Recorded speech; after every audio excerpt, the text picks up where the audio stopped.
Yatafuteni yaliyo juu, Kristo aliko ameketi mkono wa kuume wa Mungu. Na hilo ndilo neno la Bwana. Bwana asifiwe. Sistangu soma mstari wa 2. Yafikirini yaliyo juu, sio yaliyo katika nchi. Bwana asifiwe. Praise God. Bwana Yesu na asifiwe. Bwana Yesu na asifiwe. Biblia inatuambia katika kitabu cha Wakolosai mlango wa 3 mstari wa 1.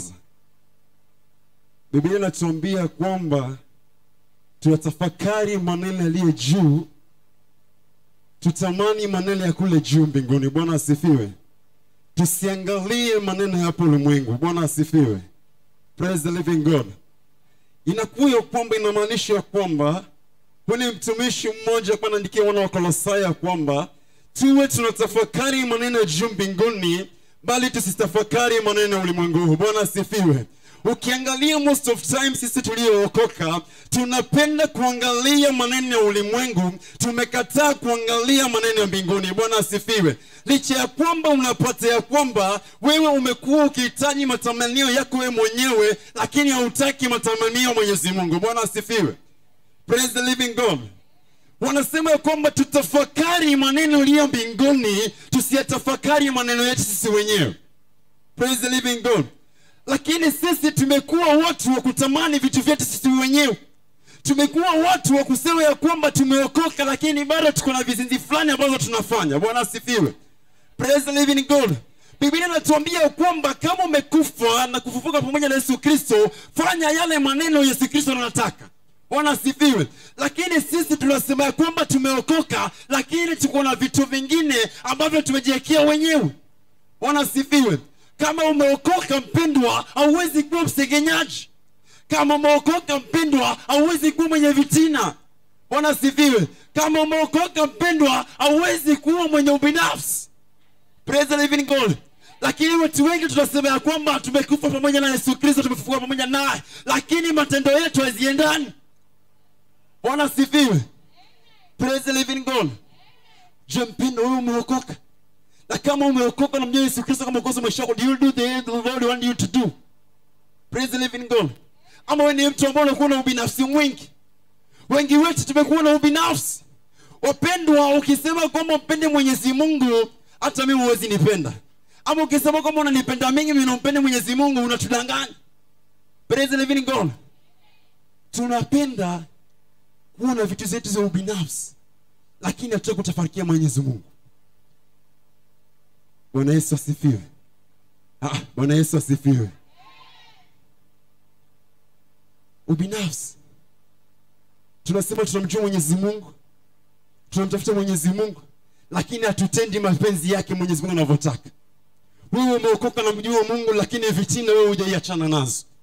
Wewe umeokoka na mjua Mwenyezi Mungu, lakini kuna zile vitu ambazo unafanya bado tu huwezi kuachana nazo. Kila siku unakuja kanisani unasema kwamba umeokoka, lakini kuna kitu ambacho kiko ndani mwako hujaiachilia.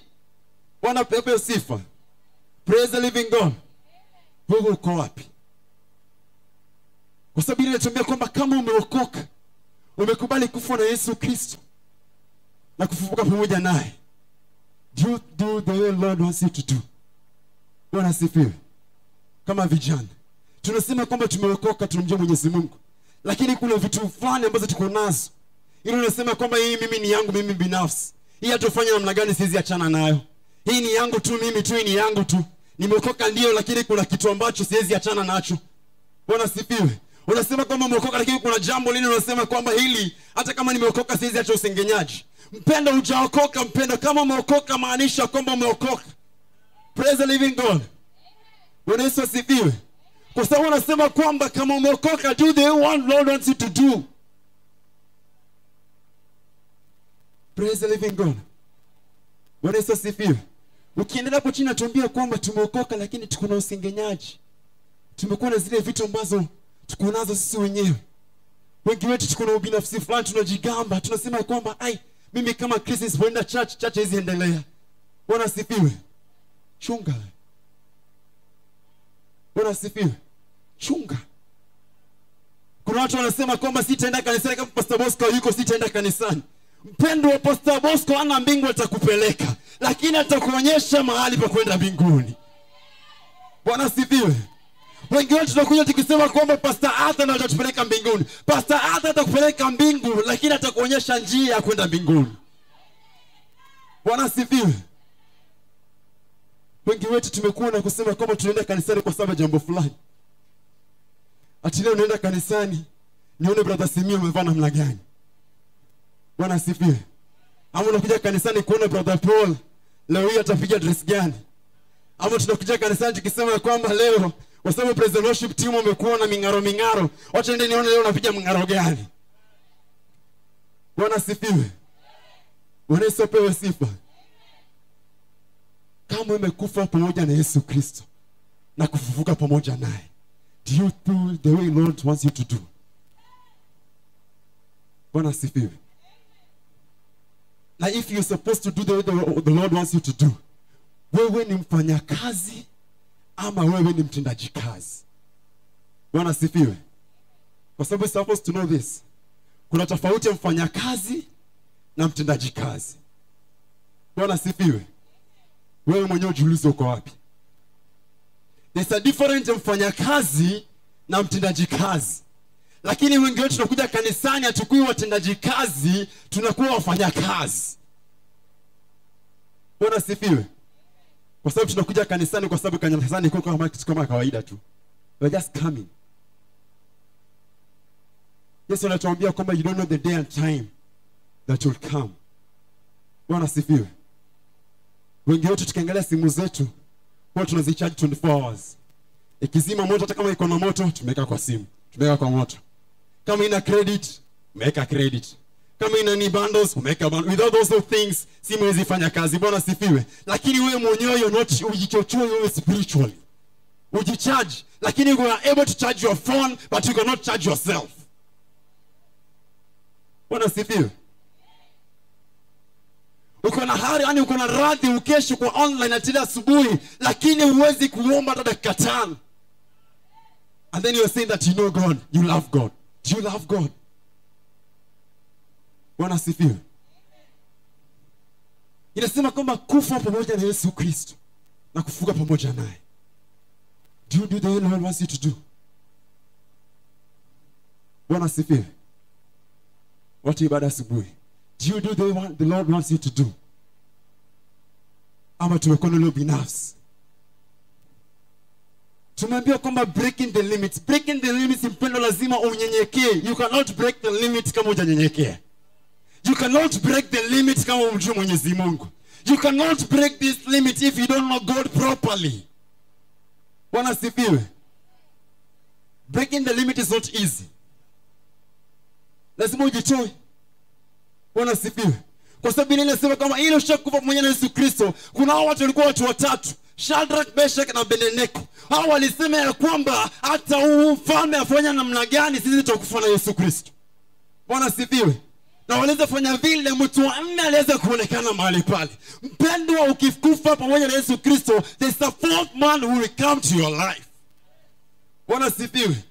But if you are not going to die with Jesus Christ, ukubali yeye akuweze kukuongoza na kukutawala, you cannot make it. Bwana asifiwe. Because you just come in this church and receiving, but you cannot face it. Why? Utakubali. Wengi wetu tumeokoka, tunamjua Mwenyezi Mungu, tunajua neno la Mwenyezi Mungu vizuri sana, hata kunishinda. Lakini you refuse to take the word and keep it in action. Bwana asifiwe. Yes, you believe the Lord. Yes, I don't refuse it. You believe the Lord. But you cannot keep your word in action. Bwana asifiwe. Bwana Yesu asifiwe. Unamjua Mwenyezi Mungu, unaomba sana, umefunga sana, umefanya hizo vitu zote, lakini hujaichukua hiyo neno lako, hiyo imani yako kuweka katika vitendo. Mungu akisema kama mbarikiwa, tembea kama mbarikiwaji. Usitembee ukijiunuzisha ili ukijihurumia. You're not fulfilling the word. Bwana asifiwe. Kwa sababu ukiangalia mfalme Daudi aliweza kutawaliwa kwa mfalme wa Israeli. Wewe mpendo ulitawaliwa kwa mfalme wa maisha yako. Bwana asifiwe. But there's a process. Bwana asifiwe. There's a process. sababu ukiangalia Daudi hakuwa mfalme tu, alivyoambiwa kwamba alivyomwaligiwa na Suleimani yale mafuta kitawazio kuwa mfalme. Bwana sifiwe. Alimwagilia na mafuta, lakini alirudi kwenda kuchunga kondoo. Alirudi kutafuta kondoo na kuchunga kule kondoo, alirudi kule. Baada ya kuja na akakuja mpaka kaja akafikishwa mahali na akakuja kuleta katika kuwa mfalme. Bwana sifiwe. It doesn't matter which situation you're passing through. Praise the living God. Because if you've died with Jesus Christ, it doesn't matter which situation you're passing through. Know that you're in a process. Ukatika process. Unaandaliwa kwa jambo fulani. Bwana asifiwe. Bwana Yesu asifiwe. You're in the process. Lakini you're supposed, when you're dying with Jesus Christ, do what Jesus Christ wants you to do. Bwana asifiwe. Do what Jesus Christ wants you to do. Mpendwa, usengenyaji haisaidii. Bwana asifiwe. Ukisoma kitabu cha Wakorintho nakwambia kwamba even if you know the Lord, you pray to the Lord and see the legs of Jesus Christ, but if you don't have love inside you, you're just doing zero work. Bwana asifiwe. Wengi wetu tuko katika makanisa lakini hatuna upendo. Bwana asifiwe. We don't have love inside us, but you are saying that you know your God. You are saying that you have died with Jesus Christ, but you don't have love inside you. You cannot tell me you love God who you have never seen, and then me, you don't love me. Bwana asifiwe. Huwezi penda Mungu ambaye bado hujamuona, na mimi jirani yako niko hapo hivyo unipendi. Kwa sababu Korintho anakuambia kwamba hata uombe namna gani, upige magoti chini, ufungue mbingu, ufanye namna gani, but if you don't have love inside you, you're just doing zero work. Sisi kama vijana, sisi kama kanisa la Power of the Word internationally, inafaa tuwe na upendo. Bwana asifiwe. Upendo kama tumekufa na Yesu Kristo, tuache usengenyaji. If you find me I'm wrong, kuja ni approach vizuri. Niambia kwamba Chris, hapa na hivi na hivi na hivi umekosa, katika njia ya upendo. Bwana asifiwe. Sio kurepukushiana tu ile unapata kama unaongea like if you're talking a child. Learn how to approach someone. Bwana asifiwe. Bwana Yesu asifiwe.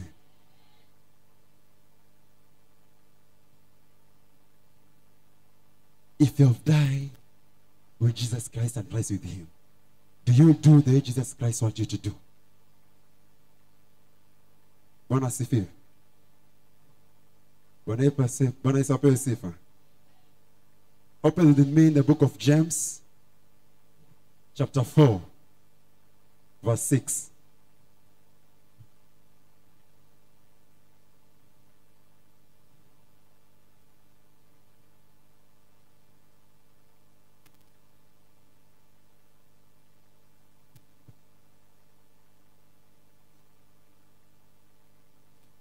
James 4, 6.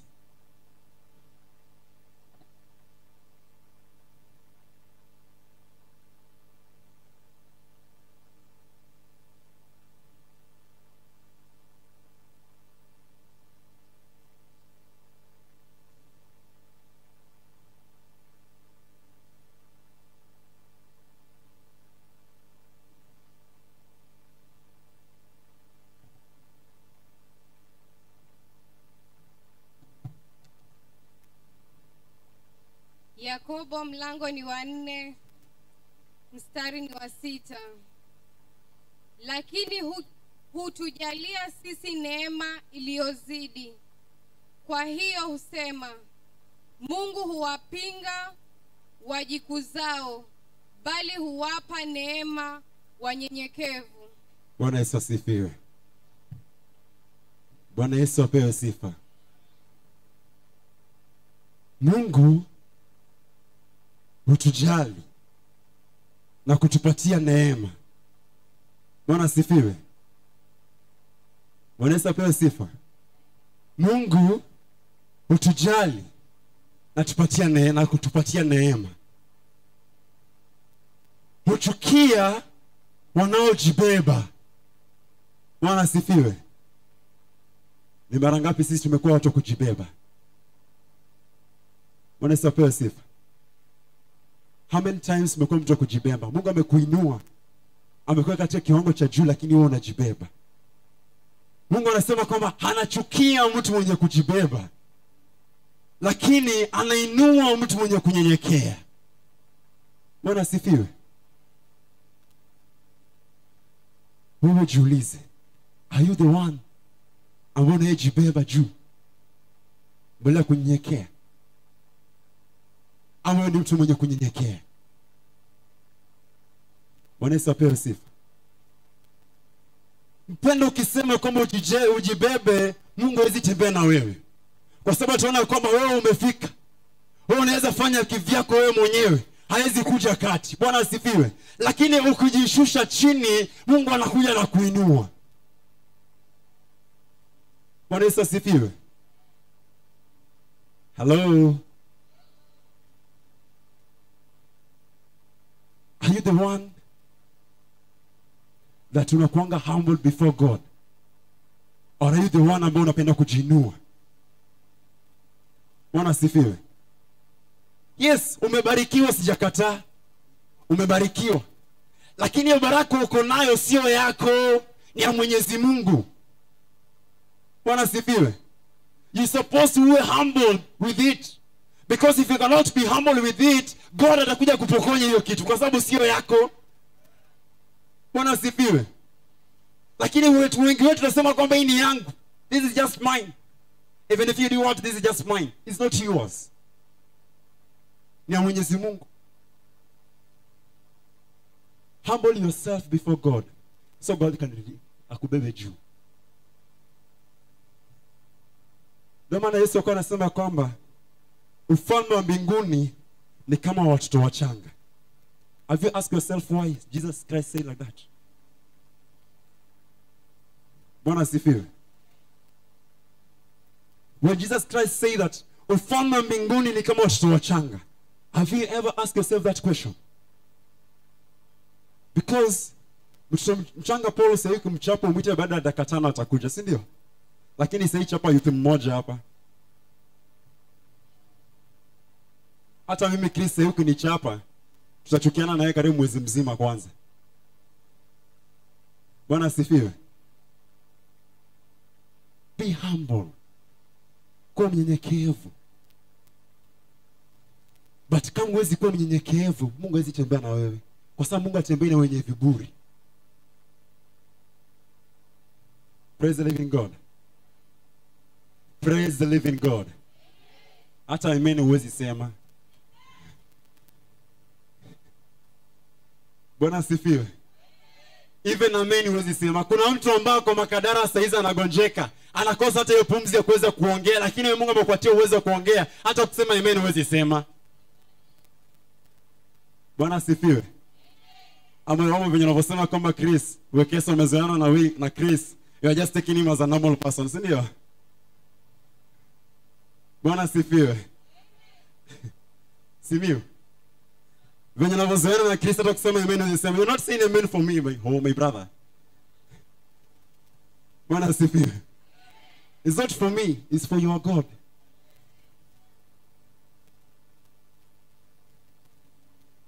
Yakobo anatuambia kwamba tuwe watu wenye kunyenyekea ili Mungu aweze kutembea na sisi. Simio?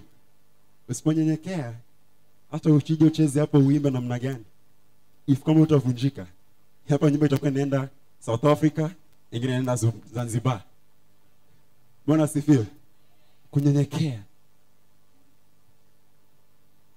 Mtu mwenye kunyenyekevu mpendwa, kubali kufunzwa. Vijana wengi hatukubali kufunzwa. Yes, unaweza kuwa uliokoka miaka 20 iliyopita ama uliokoka miaka 40 iliyopita, lakini usipokuwa mnyenyekevu, you're just doing zero work. Bwana asifiwe. Utakoka miaka 20 iliyopita huko nyuma, lakini that humbling yourself, if you cannot humble yourself, there's nothing you can do. Bwana asifiwe. Ni wengi tumeokoka lakini hatujajua benefit ya wokovu wetu. Bwana asifiwe. Umeokoka, yes, but you don't know the benefit ya kuokoka kwako. What is your benefit? Paul, wewe kama wewe kuokoka, what is your benefit ya kuokoka? Kwa sababu kuna mahali Mungu alikutoa, alisema kama nikikuacha mahali nimekuacha huko utapotea, akakufanya ukaokoka. Do you know the benefit ya kuokoka kwako? Wewe kama kijana, do you know the benefit ya kuokoka kwako? Ya kuokoka kwako, do you know the benefit of it? Bwana asifiwe. Because what you supposed to know, wewe sio mtu ambaye kama hajaiokoka. Thank God wale vijana mko mahali hapa, mnamjua Mungu saa hizi. You have a lot of things to do because you know God if you're still young like this. Bwana asifiwe. Shukuru Mungu wewe umeokoka kama ungali mchanga, unajua mambo mengi. There's a lot you're supposed to do. Actually mtu ambaye anakuja kuokoka akiwa na miaka 40, time imeisha, siku zimeenda. Lakini wewe unamjua Mwenyezi Mungu in that young stage, you're supposed to do a lot of things. Bwana asifiwe. Kwa sababu Biblia inasema kwamba, inatuambia kwamba serve your God if you still young. Ili kwa uzee wako aje aweze kukumbuka. Bwana asifiwe. Ni vijana wangapi hapa ambao kikuwa na kesho huwezi ona vijana wote wanasema kwamba mimi kesho siwezi enda. You're still youth. There's a time mpendo itafika, hii hata kupata hiyo time ya kwenda kesho utakuja kukosa. Bwana asifiwe. Praise God. You as youth, you have the time to serve God fully. Fully time, you have that time. Because there's a time itafika, utakuwa na hiyo wakati tena. Bwana asifiwe. But if you cannot serve God in that young stage you have, the time utakuja kufika, fika kama hizo pastor wetu. Unajua pastor wetu mali amefika hapa, kuna neema fulani alipata. Kuna gharama fulani aligharamia. Bwana asifiwe. Kwa ujana wake aligharamika kwa gharama fulani. Wewe unataka kufanya vitu fulani lakini utakuwa na gharama yake. How? Bwana asifiwe. Tusikuwe watu wenye kupata vitu ambazo vishatengenezwa tayari. Bwana asifiwe. Tusiwe watu wenye kupata vitu vishatengenezwa tayari. Tukue watu wa kugharamikia vitu vyetu. Praise God. Bwana Yesu asifiwe. Usiwe watu wenye kutaka vitu vya ready made. Kwa sababu kienda ready made, kienda supermarket tunapata kama imeshatengenezwa kitambo. Hata siku hizi ukienda katika kibano unapata shakatakata sukuma, ukienda katika bucho shakatakata nyama. Stop being people of ready made.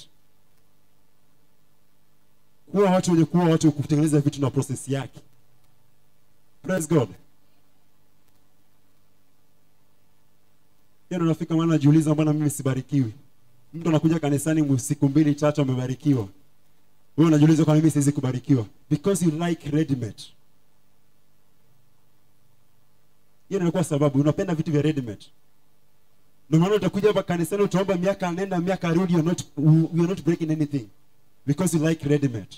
But the moment utasema kwamba I don't want ready made, nataka nigharamikie yangu, that you see the time you just sing God doing things in your life.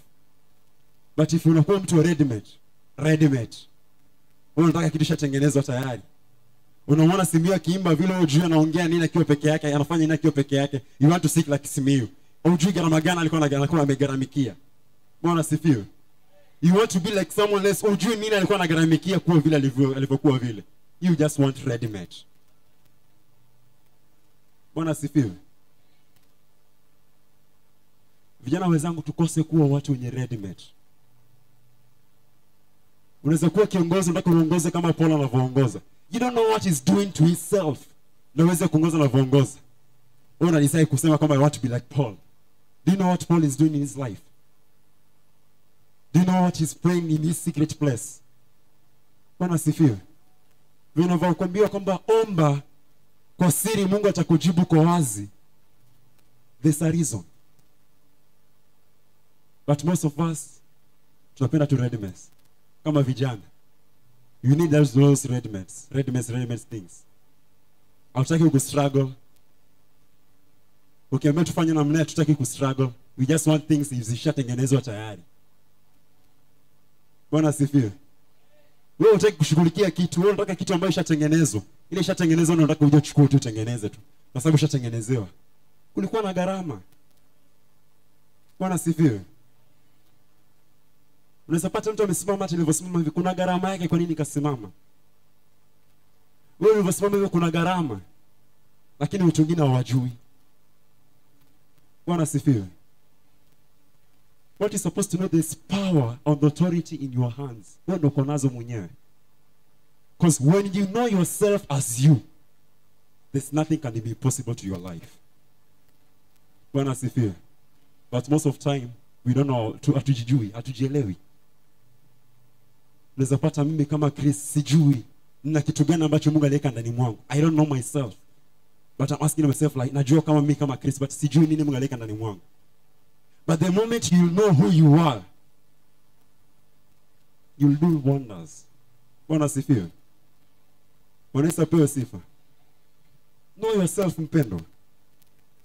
Kuna vijana mahali hapa lakini hawajui their talents. You don't know your talent. You don't know yourself. Bwana asifiwe. You may have talent, yes, but if you cannot keep your talent in practical, is it practical? Yeah, practical. There's nothing you can do. Bwana asifiwe. Tuko mahali hapa watu wengi hapa sisi ni waombezi. Tunajua kuomba, lakini we don't want to keep it in practical. Bwana asifiwe. Na wana tunapata kwamba tunaangamia, tukiangamia usiku na mchana tunaangamia tu. Every time tunaangamia tu. You cannot go anywhere. You cannot do anything. Unaangamia, tunadinimia pale pale tu. Bwana asifiwe. Praise the living God. Bwana Yesu asifiwe. Mmenichukia? Bwana asifiwe. Tuache vitu vya ready made. See me? You're my friend. There's a time our daddy told us here, tuache mazoea. Watu wengi tumechukua mazoea sana, mazoea vitu fulani. Wapenda tuache mazoea. Bwana asifiwe. Tumependa mazoea. Paul, unajua kuna msemo unasema mazoea sometimes huleta dharau. Bwana asifiwe. Mazoea sometimes huleta madharau. Even if you have a friend, keep some limit. Kuna limit ya kila jambo. Like me, my friend Wekesa is my good friend of mine. Very good friend of mine. Very close friend. But there's some limit that I keep it. Kuna limit ambazo tuko nazo. Kuna limit that ufanya namna gani tuwezi vuka hizo limits. Bwana asifiwe. Wapendwa tuache mazoea. Bwana asifiwe. Namaliza. My last book, open with me in the book of 2 Corinthians. Wakorintho wa pili, mlango wa 4, mstari wa 18.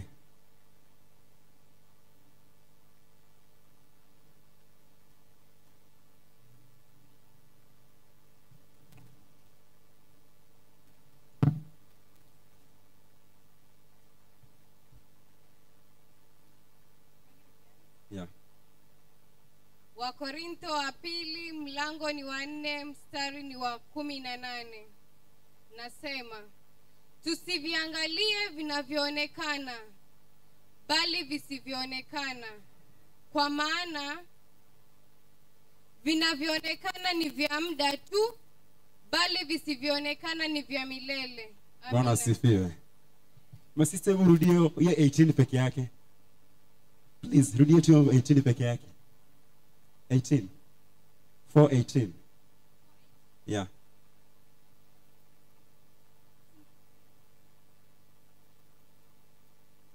Wakorintho wa pili mlango ni wa 4 mstari ni wa 18.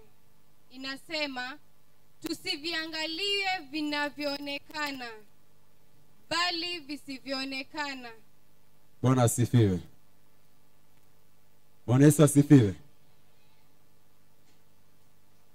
Usiangalie vinavyoonekana bali viangalie visivyoonekana. Bwana asifiwe. Praise God. Sisi watu tunapenda kuangalia tu hapa tu. We just think at Kongowea. We just think at Mombasa. Bwana asifiwe. You have never think for yourself to get out of Mombasa. You are just thinking Mombasa. You have never think for yourself doing a very big ministry. You are just thinking at Kongwea Church. Bwana asifiwe.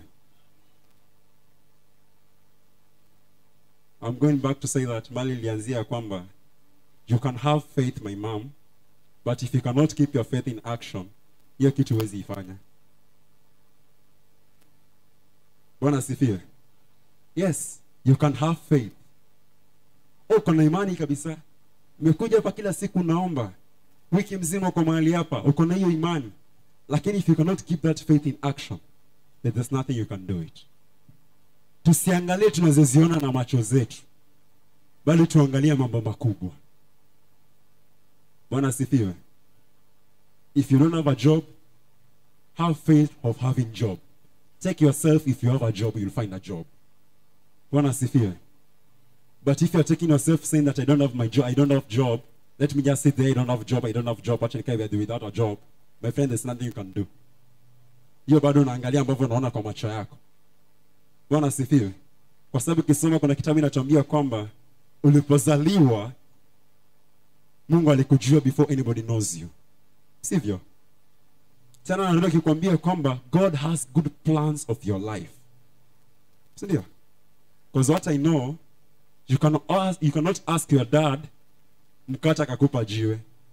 You cannot ask your dad a fish and give you snake. Sivyo? If you ask your dad fish, he'll give you fish. If you ask your dad bread, he'll give you bread. But sisi, you have never taken that way.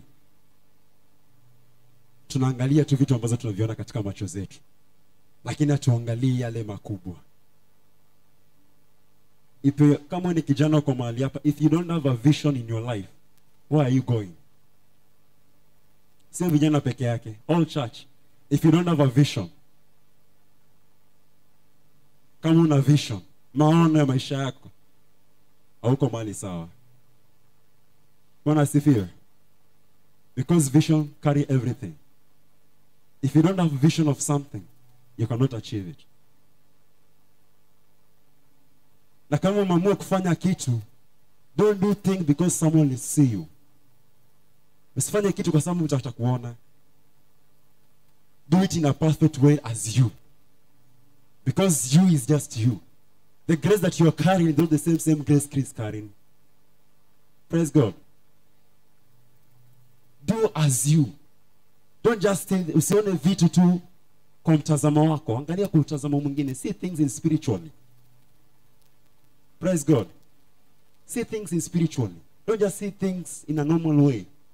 Because when you're taking things in a normal way, I don't know what I'm going to tell you. But if you're taking things in a normal way, my dad, I don't know. Praise God. Tutazame vitu tusizoviona. Wacha hizi tunaziona na macho. Now you can be poor now, but you don't know after 5 years to come where mali utakuwa. You don't know. Praise God. Na si ati kwamba baada ya miaka 5 utakuwa tajiri na uko tu pale pale maskini. Atasema kama mimi ni tajiri, I'm not working for it. You will not come. You will not come. Praise God. Bwana sifiwe.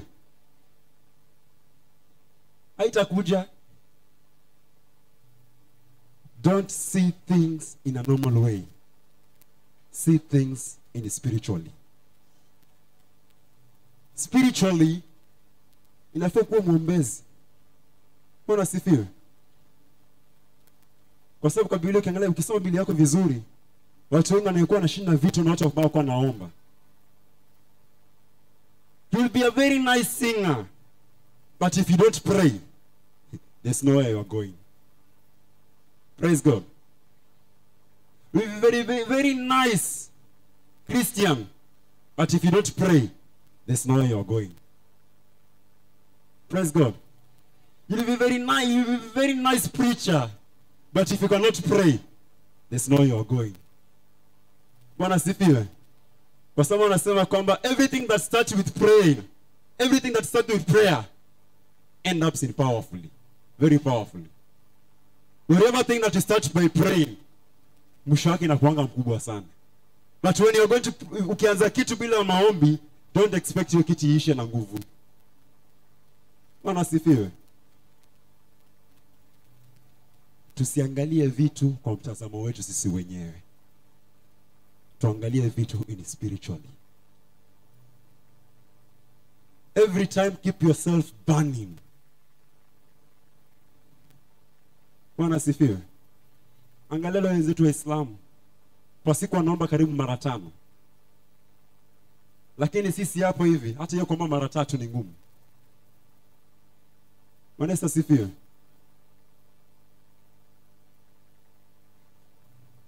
Wale wanaomba karibu mara 5, lakini sisi hapa kuomba ni vigumu. Mimi na wewe tukiombea kanisa tutaenda mbali. Mimi na wewe tukiomba baba yetu wa kiroho ataenda mbali. Bwana asifiwe. Lakini tusipoomba, there's nowhere you are going. Praise God. Keep yourself burning. Keep yourself what? Keep yourself burning. Kwa sababu hizi niambia unaweza charge simu yako kwa siku mara 5. Leo mwenyewe ukose kujicharge. Bwana asifiwe. Wapenda tu watu wenye majukumu na gharama. Gharamikia wokovu wako. Bwana asifiwe. Kwa sababu ukiniangalia venye nimevaa hivi, hii sana nimevaa kwa mkono ni pesa mrefu, sio pesa kidogo. Kiatu navaa pia sio pesa kidogo. Longi nimevaa sio pesa kidogo, nimegharamikia, si ndio? Pia ukitaka kugharamikia katika wokovu, gharamika katika wokovu. Don't say that mimi nimeokoka tu. Oh, umeokoka tu. Lakini unataka kugharamikia, unataka ready made. You just want ready made things. Ready made ni mbaya wapendwa. Kwa sababu ready made haiwezi kaa sana. Ready made itafika mahali inaharibika, inaoza. Na unatupa. But ukigharamikia, hata ikioza namna gani, you know how the process to make another thing. Si ndio? But we like ready-made. Tunapenda tu vitu za ready-made. You want something but you want in a cheaper way. Hutaki kugharamika. Wewe unataka kitu but hutaki kugharamika kabisa. Wewe unataka virahisi rahisi tu. Hizo rahisi rahisi ni mbaya. Bwana asifiwe. You know, is a better, ni vizuri sana ama ni vibaya mtu kupatia shilingi 100 leo alafu kesho rudi kwa mtu mwambie kwamba nipatie shilingi 100. Ndio? Ni vibaya sana.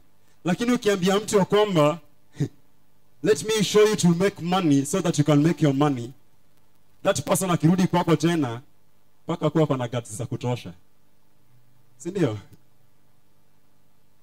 Because I'm showing the way of making money, so he cannot come back to you to ask you money. Bwana asifiwe. Tuache ready-made things. Live ready-made. Tunapenda ready-made. As Christianity, tunapenda vitu za ready-made. Sisi kama Wakristo, tunapenda vitu za ready-made. Bwana asifiwe. Sisi kama vijana, what I'll live for is one thing. Wewe ni mfanyakazi ama wewe ni mtendaji kazi? Hiyo ni swali nataka ujiulize siku ya leo. Wewe ni mfanyakazi ama wewe ni mtendaji kazi? As youth. Ama kanisa zima. Bwana asifiwe. Wewe ni mfanyakazi ama wewe ni nani? Mtendaji kazi. Mfanyakazi akifanya kitu hataki sifa za mtu. Bwana asifiwe. Lakini mfanyakazi akifanya Paulus pomsifu, kesho hatafanya. Bwana asifiwe.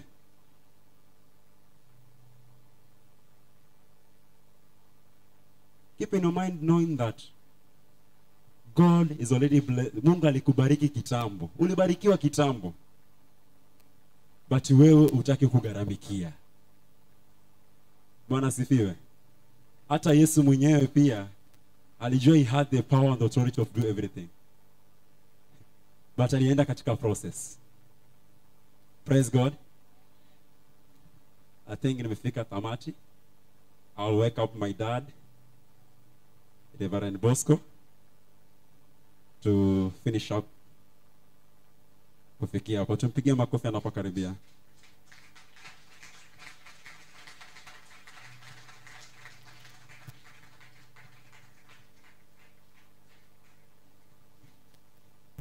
Haleluya. Patia Bwana Yesu makofi mazuri.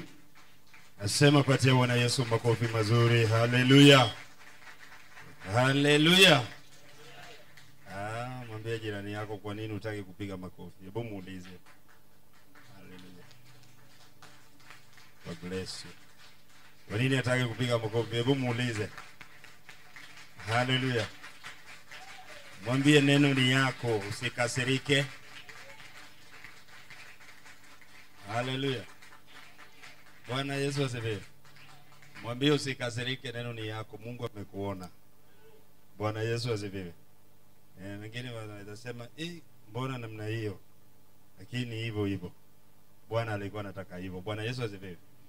Haleluya. Tupokee hiyo mchana wa leo katika jina la Yesu Kristo. Vijana, Mungu awabariki sana. Hebu patia vijana wetu makofi tena. Viongozi wao patia makofi tena. Haleluya. Naona ni vizuri sana. Kumbe tuko na lot of potential, a lot of talent sana ambao zina lie idol. Ambao sasa mpaka zifanye kazi katika jina la Yesu Kristo. Bwana Yesu asifiwe. Zimekuwa exposed. Wengine wamekuja kuchelewa. Tumepata tuko na waimbaji. Tuko haleluya. Mungu awabariki vijana. Mungu awabariki katika jina la Yesu Kristo. Haleluya. Keep it up. Bwana Yesu asifiwe. Tuendelee zaidi. Na Bwana atazidi kutenda makuu na maajabu. Haleluya. Mungu awatendee makuu. Brother Chris, God bless you. Mungu akubariki kwa hiyo neno. Ya kwamba tumefufuliwa na Yesu Kristo. Sote sasa tukaze macho yetu kwa mambo iliyoko wapi? Juu mbinguni. Mahali Kristo yuko? Haleluya. Kwa vijana, kwa wazee, kwa mama, kwa kila mmoja wetu. Hii neno ni letu. Bwana Yesu asifiwe. Hii wa Kolosai mahali ameanza. If then you have been raised with Christ, seek those things which are above. Sasa kama umefufuliwa na Bwana wetu Yesu Kristo, tafakarini mambo iliyo juu mbinguni. Wewe ambao umeketi hapo, mara ngapi unatafakari mambo ya mbinguni? Mara ngapi unatafakari mambo ya Mwenyezi Mungu? Bwana Yesu asifiwe. Mara ngapi mpendwa? Bwana Yesu asifiwe. Unatafakari mahali Yesu Kristo ameketi mkono ya kiume. Wacha mawazo yako na mawazo yangu itoke katika mambo yaliyoko hapa duniani. Paulo alikuwa ananena na kanisa na alikuwa ameandikia kanisa ya Kolosai ambayo ilianzishwa na moja ya mtume ambao alimhubiria. Na kasikia vile wanaendelea kiroho na kaona ya kwamba sasa wacha niandikie hii kanisa niwatie moyo. Mwambia nimesikia ukianza sura ya kwanza. Na sasa anapokuja kumaliza anawaambia tafakarini mambo iliyo juu. Msitafakari mambo ya hapa duniani. Bwana Yesu asifiwe. Bwana asifiwe. Mahali Kristo yuko. Maana ulikufa. Mstari wa 3. Nataka nizidishe kidogo. Nimalize kitu hapo. Bwana Yesu asifiwe. Hallelujah. Set your minds on the things which are above. Verse number 2. Don't think about the things which are earthly. Tuko katika kanisa, tuko katika ulimwengu, tunatangamana na watu. Bwana Yesu asifiwe. Lakini wewe ndugu yangu, dada yangu, mpendwa mwenzangu, mzee mwenzangu, mama, kijana, umeokoka. Bwana Yesu asifiwe. Sasa kaza macho yako na fikira yako, kuwa mtazamo yako iwe kwa mambo iliyo juu mbinguni, sio kwa mambo iliyo hapa duniani. Bwana Yesu asifiwe. Haleluya. Anasema maana ulikufa pamoja na Yesu na ukazikwa pamoja na Yesu na kubatizwa ulifufuliwa na Yesu. Bwana Yesu asifiwe. Ulikufia mambo gani ambayo sasa Paulo hataki wewe, alikuwa na ubiri wewe na mimi ambao tumesikia hii neno tusiyafuatilie? Bwana Yesu asifiwe. Haleluya. Na anasema tuue hizi mambo ziko katikati zetu. Bwana Yesu asifiwe. Nataka tuone hizi mambo ziko katikati yetu. Tunasema tumeokoka na tuko nazo. Bwana Yesu asifiwe. Na mstari wa 3 na 4 anasema, mstari wa 5, therefore put to death your members we are on earth. Uwa sehemu za viungu zako na viungu zangu ambayo mwangali bado iko duniani. Bwana Yesu asifiwe. Haleluya wapendwa. Sema tu amina. Haleluya. I want to nail it. Hata kama uko nayo na mimi pia niko nayo, na tukumbolewe sote. Haleluya. Maana Mungu amekuona na Mungu ameniona. Na hii neno ameachilia kwa ajili yako na kwa ajili yangu. Bwana Yesu asifiwe. Haleluya. Soma Timotheo wa pili sura ya mstari wa sura ya 3 mstari wa 16. Usiseme pengine, unajua hapo wengine wanaweza sema Chris amejua story yangu ndio sasa amekuja na hadithi yangu ndio. Sikia vile Timotheo anaongea hapa, anamwambia haleluya, Timotheo, mtu ambaye anasoma Timotheo wa pili 3:16. Inasema neno la Bwana ni nini? Ni pumzi ya nani? Haleluya. Timotheo wa pili mstari ni wa 3 mstari ni wa 16. Inasema kila andiko lenye pumzi ya Mungu lafaa kwa mafundisho. Lafaa kwanza kwa nini? Kwa mafundisho.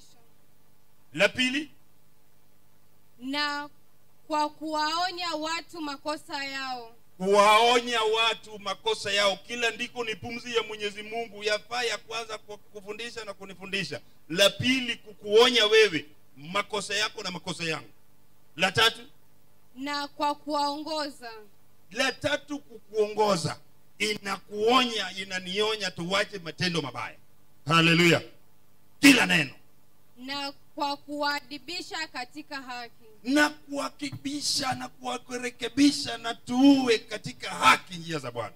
Bwana Yesu asifiwe. Ndipo anasema tumeokoka na tumefufuliwa na Yesu. Tusiwaze tena mambo iliyo dunia, bali tuwaze mambo iliyo mbinguni. Kama bado hizi sehemu ziko ndani yetu, Paulo anatushauri na anakushauri na ananishauri tuyaue. Bwana Yesu asifiwe. Bwana apewe sifa kanisa. Tuyaue. Uwa tabia gani uwe? Hebu sikia. Bwana Yesu asifiwe. Put to death ya kwamba uzinifu. Hiyo mstari wa 3 wa Kolosai 3 mstari wa 5. Anakuambia uwa nini? Soma usikie. Bwana Yesu asifiwe. Hizi ndio mambo ambayo ziko katika dunia ambayo tunafikiria, ambayo anatukataza tuyafikirie. Tusifikirie, tusitafakari, tuziue. Members in the earth. Ya kwanza ni nini? Fornication. Haleluya. Bwana apewe sifa. Bwana apewe sifa. Ya kwamba fornication, usherati, vijana kwa wazee kwa wamama, usherati. Let us put them to death. Hizi zinafanya ghadhabu za Bwana zitashuka juu ya maisha yako na itashuka juu ya maisha yetu.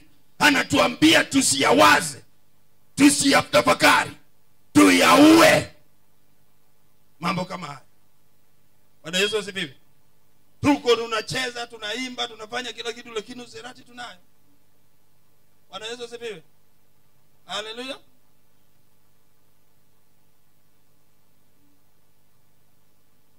Uchafu, tamaa mbaya.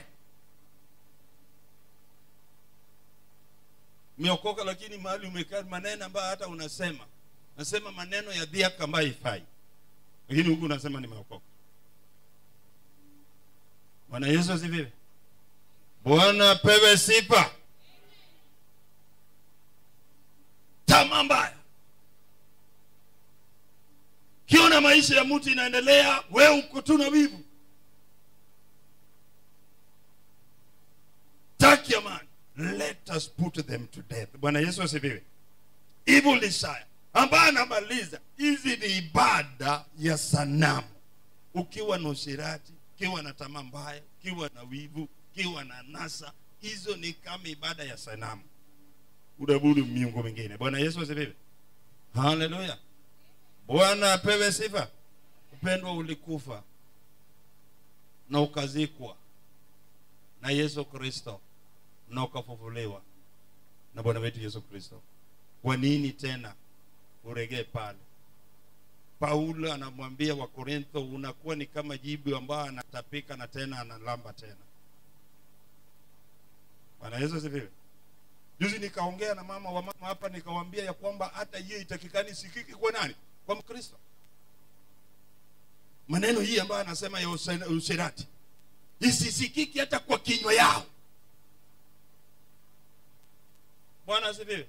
Tulikuwa tunafurutishana ile wiki nyingine, tukasema Kolosai Ephesians ya kwamba isisikiki hata kwa kinywa yako Paul, ya kwamba unaongea mambo ya usherati na uzina, mambo ya mpango ya kando, sijui niko na nini. No. This is not allowed to be heard in the body of Christ, but it is part and parcel of our life. Bwana Yesu asifiwe. Anaendelea. Bwana Yesu asifiwe. Sababu unalia unataka Mungu nibariki, Mungu nibariki. God cannot bless you in such a situation. Hallelujah. Sin limit you. Baka tutowe katikati yetu. Mwili imekushinda, uwezi kabebana, umeona imekushinda, umelemewa kijana. Kuja mwambie pastor, mimi ninaona nimelemewa, lakini nimeelewana na huyu dada. Tumekubaliana. Hallelujah. Hallelujah.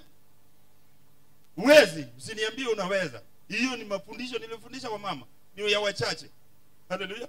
You cannot be alone. Kama uwezi kuja kwa pastor mwambie ABCD niko hivi na hivi, tutashauriana, lakini sisikike katikati yetu. Katikati yetu. Let us put them to death. We walk with them. Bwana Yesu asifiwe. Let us put them to death. Inasema disobedience. Hallelujah. Mstari wa 8 nisomee my daughter, can you read verse number 9? Hallelujah. Hebu soma 6 alafu ndio uende kwa 8. Hebu sikia wewe mwenyewe. Mstari wako wa 6, hebu soma wewe mwenyewe. Nasema watu wanayofanya mambo kama hivi ni nini anafanya? Wanaleta nini? Wanavuta nini? Ghadhabu ya Mwenyezi Mungu. Unaleta hasira ya Mwenyezi Mungu. Those people who do those things, you just, instead of attracting God's favor, you are attracting the wrath of God. Ghadhabu ya Mwenyezi Mungu. Unajiuliza, why I don't see God in my life? Why I'm praising God? Why I'm serving God? But because there are some things you don't want to kill. So instead of attracting the favor of God, you are attracting the wrath of God over your life. Bwana Yesu asifiwe. Bwana asifiwe. So uko tu kanisani na unajiuliza, what is not happening with my life? Say the people who do such like things are attracting the wrath of God. Bwana Yesu asifiwe. Today we shall come out. Bwana Yesu asifiwe. Tunaondoka ili tuondoke na kibali. Bwana Yesu asifiwe. Mstari wa 8 inasema, but now you must put off anger. Bwana Yesu asifiwe. Na watu wakikasirika mpaka anatetemeka. Nakasirikia nini? Bwana Yesu asifiwe. Nikamwambia watu, you know what anger means? I'm punishing myself at the makosa ya Paul. Paul ndiye amekosa, so I'm angry, I'm punishing myself on what does not concern me. Paul ndiye amenifanya makosa. Na sasa ninaona, so I'm punishing myself. God is saying, get rid of all anger. Gine wako kanisani wasalimiani. Kasirika na mtu wewe unasema vile umefanya mimi siwezi. You have anger.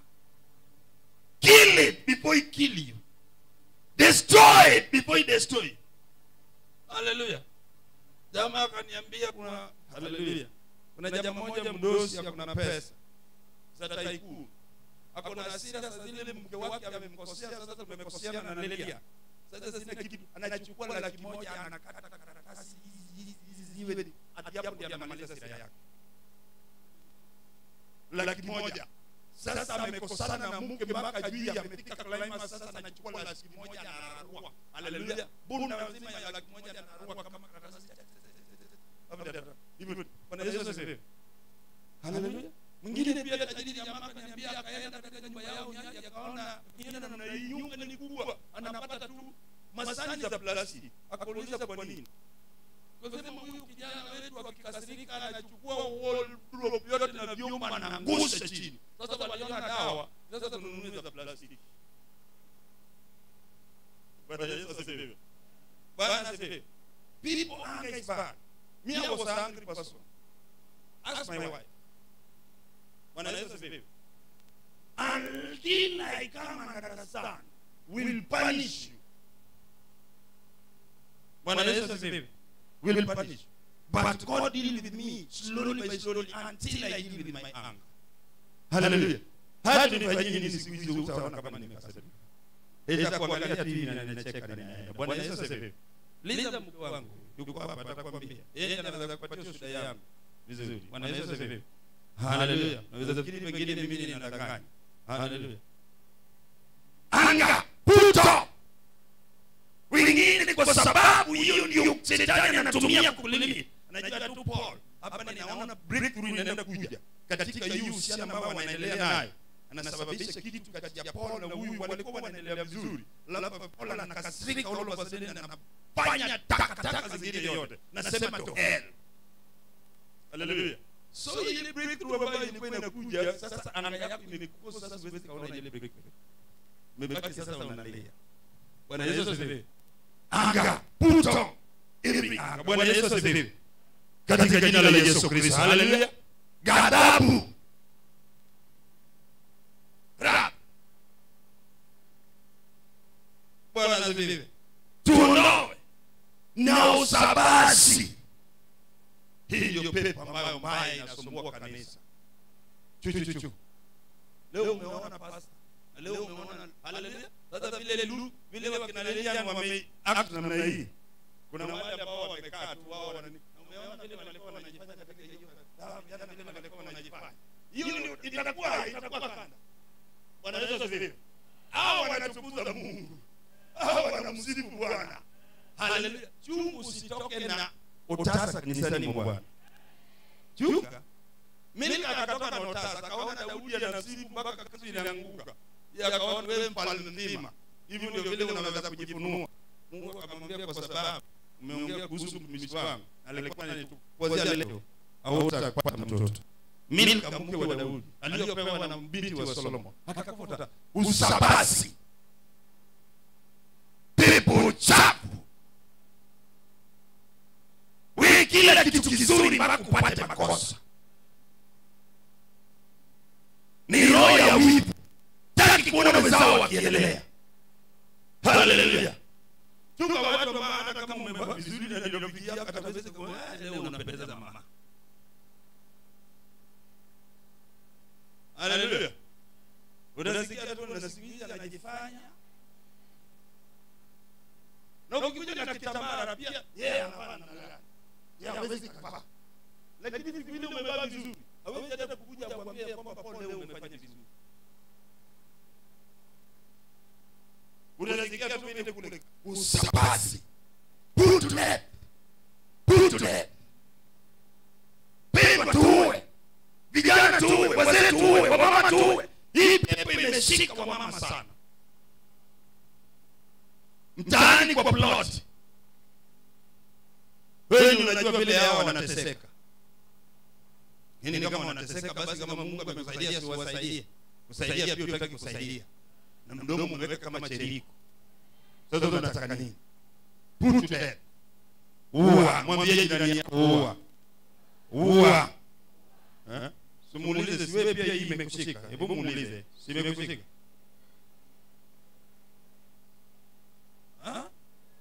Bwana Yesu asifiwe. Hallelujah. Bwana asifiwe. Why did I foundation? You know these people. Wako kwa kanisa na hata wewe mchungaji unatamani watoke na watoki. Na mtu mpya akikuja, wao ndio wamejua baya yote ya kanisa. Na yeye atoki na amejua baya yote ya kanisa. Sasa Yohana unatafuta nini? Kama kanisa hiyo ni mbaya, siweze kwa mchungaji nzuri. Mchungaji nzuri pia mama amejua hataki kwenda kwake. Na kwa hata anakuja. Hapa kwetu Pao Wacha tu kijana. Utatoboa hapa kwa power kutoka Toki na barabara anaeneza. Leo utakutana na moto. Leo utakutana na moto. Haleluya. Bwana Yesu asifiwe. Put to death. Huwa kuna roho ya kuvunja watu moyo sasa. Haleluya. Leo tutajitenga nao. Bwana Yesu asifiwe. Kuna roho tatu jihadhari nayo sana. Usikia hii inakupatia tu by the way. Bwana Yesu asifiwe. Discouragers. Every time akikuja kwako kuna maneno ya kuvunja moyo, just ondoka kwako pole pole. Ukishajua ya kwamba huyu Paul ana roho ya discouragement, every time ukijaribu kumwambia tu kitu hivi yeye anakuvunja tu moyo. Ukijaribu kumwambia tu kitu yeye anajaribu. Hakuna sazini anaweza kumwambia Paul that one is good, keep it on.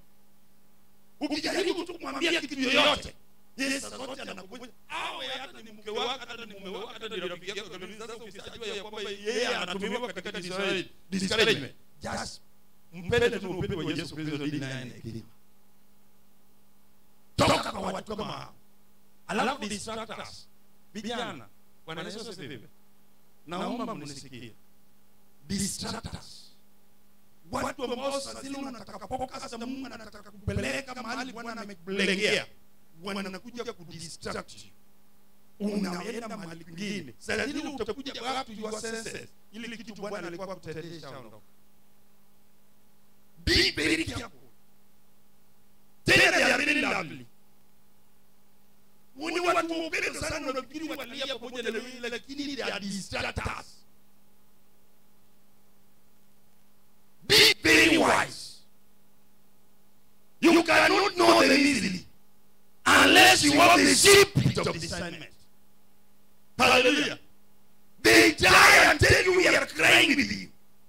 I feel what you are going through. But they are agents of distractors. But I just say, love the third and the last destroyers. What to come out, just get away from there. Kisajua usiwachukie. Kini wapende na upendo wa Yesu. Kama ni wao. Bwana Yesu asifiwe. Hakuna saa yoyote unaweza kuambia unataka kutenda jambo zuri mpaka wakwambie hiyo iko sawa. Atakuletea sababu zote ambazo haitafaulu. Wewe unajua sasa vijana wako na practice. Let me give you good example. Bwana Yesu asifiwe. Vijana wako na practice, walikuwa wana plan ya kwamba wako na ibada yao. Haleluya. Mpaka Lelia amefunga wiki mbili, amefunga biashara. Wiki mbili akilia hapa akiomba. God bless you daughter. Wiki mbili. Huyu dada kwa hapa akiingia hapa saa 3 na anatoka saa 12. Lakini yeye anakuambia si hiyo tunaweza wiki nzima iko. Leo tunaweza enda tufanye hii, alafu ndio sasa siku hiyo kesho nyingine. They know the purpose about tunayo kama vijana. Kusudi ambao tunayo kama wazee. Kusudi ambao tunayo kama wamama. Sasa yeye anakuja na ajenda ambayo is not ya muhimu kwa wakati hiyo. No, huyu is a distractor. Bwana Yesu asifiwe. Wengine hata shetani anatumia biashara na kazi zetu kudistract. Umejua siku ni siku ya wamama, siku ya ibada ya wamama. Siku ni siku ya vijana, siku ni siku ya sasa ndio amekuja kazini anakuambia sasa hii ndio sasa biashara inanoga. Sasa hii ndio kazi inanoga. Na kudistract. Hili itapita mambo mazuri. Utakuja kugundua tu baadaye nimepoteza mambo mengi. Bwana Yesu asifiwe. Be very careful. Be very careful. Na wanakuambia tutakupenda. Sasa hiyo ndio sasa hata wanataka kukupeleka kukununulia chief mama. Bwana Yesu asifiwe. Distractors. Gadi ile huwa tunafunga siku 21. Sasa hiyo hata mtu huwa akakununulia chakula, ndio sasa hiyo sasa amejua uko mbele za Bwana, mnatafuta uso wa Bwana. Sasa hiyo ndio sasa yeye ako tayari ana volunteer. Miaka zima huwa akakununulia. Lakini shetani anamuweka. Sasa hiyo ndio sasa Bwana Yesu asifiwe. Utawajua, mwambie kama wewe. Mwambie jirani yako usitumiwe. Usitumiwe. Haleluya. Bwana apewe sifa. Malice, blasphemy, unafiki. Huku tuko na wewe, huko wanasema mambo mengine. Bwana Yesu asifiwe. Bwana Yesu asifiwe. Hakuna mtu ninamchukia kama mtu mnafiki. Hata Yesu aliwachukia. mbele wanakutonyesha meno, Sister Sylvia, lakini wanayowaza moyoni ni sumu. Na kanisa tumejaa watu kama hiyo. Haleluya. Moyoni ambaye anakuwazia Elder Paul. Kuja nakwambia, haleluya, unaona sisi wazee, simama uone. Sisi wazee vile tunaona tunapeana kifua namna hii. Mungu akubariki. Lakini yale ambayo anawaza moyoni saa zile ninamwambia Mungu akubariki. Wamama una chumu, lakini yale anakuwazia unafiki. Haleluya. Bwana Yesu asifiwe. Dai wanaenda kupiga magoti, wanaomba ya kuomba isife. Ndio tuwe very wise kwa Kristo. Na waomba kwa neema na rehema ya Mwenyezi Mungu. Kama if you are a member of power of the world, be wise. Be wise. Be wise. Mambo yenu mengi zinaharibika na zinaharibiwa sio ya kwamba na Mungu ama na shetani, kwa sababu hauna hekima. Kitu kidogo tu umeanza kuona namna hii, wewe ushaanza kukimbia. Oh, Bwana amenifanyia hivi. Oh, Bwana umeona tu ishara hata hajatoka, wewe ushaanza kutangaza. Unajua ya kwamba mtu ambaye unamtangazia huyo next to you, je, umejuaje hakika ya kwamba ako na wewe kimoyo? Haleluya. Naenda kuingia magotini katika jina la Yesu. Ninakataa hii miujiza isabaratike. Amani ambayo Paul amekusudia isabaratike. Pia kwamba kuna watu wanaomba namna hiyo.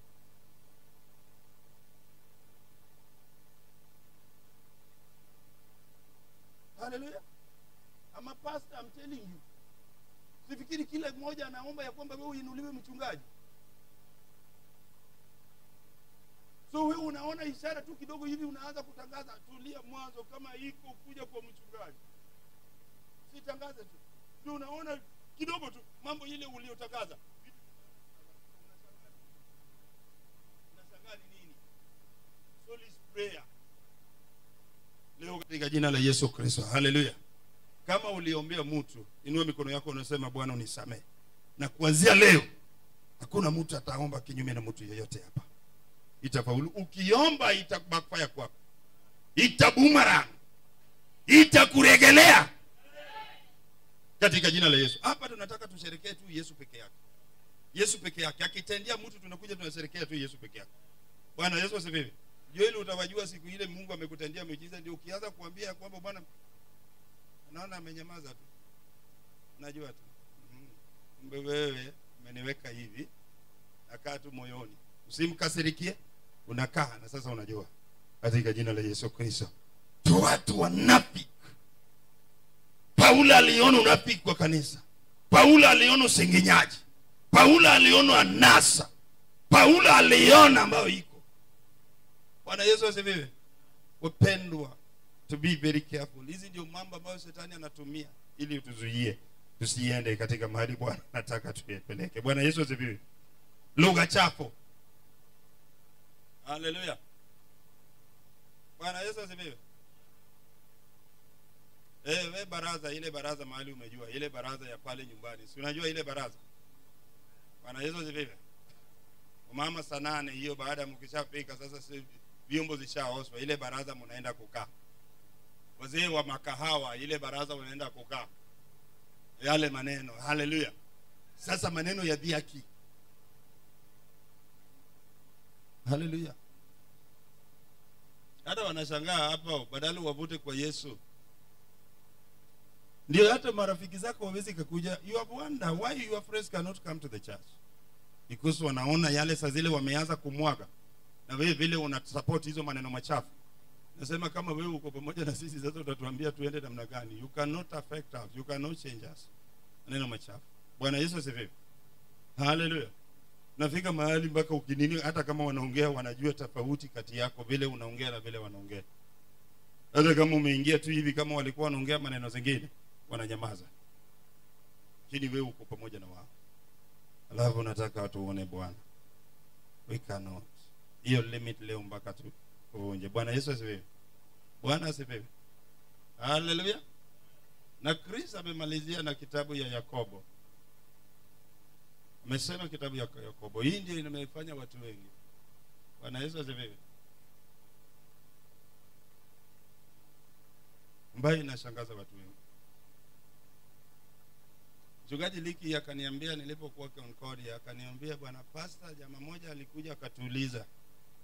Akaniuliza, wewe vile ulikuwa wewe na Pastor Bosco na Pastor Arthur mmekuwa chini ya mtume Peter na mmekuja mkakuwa chini ya Pastor Arthur, nyinyi wachungaji watatu bila kuzozana, we serve with Pastor Liki and Pastor Arthur, we were sister, we never quarrel even a single day. Enda kwa makanisa mengi, hata wengine mmetoka kwa makanisa, haleluya, uchungaji mdogo, wadogo kwa wadogo, wengine wakubwa kwa wakubwa. Bwana Yesu asifiwe. Wapendwa, ukitaka kuinuliwa, wajua sijawaambia, juzi nilikuwa ninamwambia mchungaji Chimba, hata tulipokuwa hapa, hao walikuwa tulikuwa nayo katika board. Bwana Yesu asifiwe. Tulipokuwa tunakaa na tuna nini, Bwana Yesu asifiwe. My intention was not to be a senior pastor here. I had a plan ya kwamba tuliplan ya kwamba tunaenda kufungua branch nyingine. Na mimi nilikuwa ninaenda kukaa huko. Bwana Yesu asifiwe. My intention was not to be a senior pastor here. But God vile anapanga ni tofauti na wanadamu. Bwana Yesu asifiwe. Uliza chief elder, wale ni watu ambao tunakaa nayo, tulikuwa nayo katika board hata kabla tujaenda kuanza kanisa la Concordia. Tulisema tutaanza Concordia, alafu tutafungua zingine. Lakini Mungu kwa njia yake vile alipanga. Upendwa,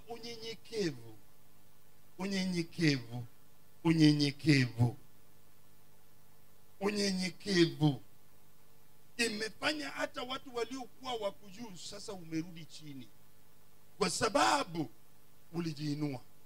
Pendwa, saa zote nyenyekea. Mkristo ukitaka Yesu akuinue, nyenyekea. Na ukijiinua Mungu atakushusha, na ukijishusha Mungu atakuinua. Bwana Yesu asifiwe. Haleluya. Kama unadumikia Mungu mali hapa, nyenyekea. Unaweza kupendi kiongozi wako na ni kiongozi wako, nyenyekea. Unaweza kupendi mchungaji wako, lakini nyenyekea.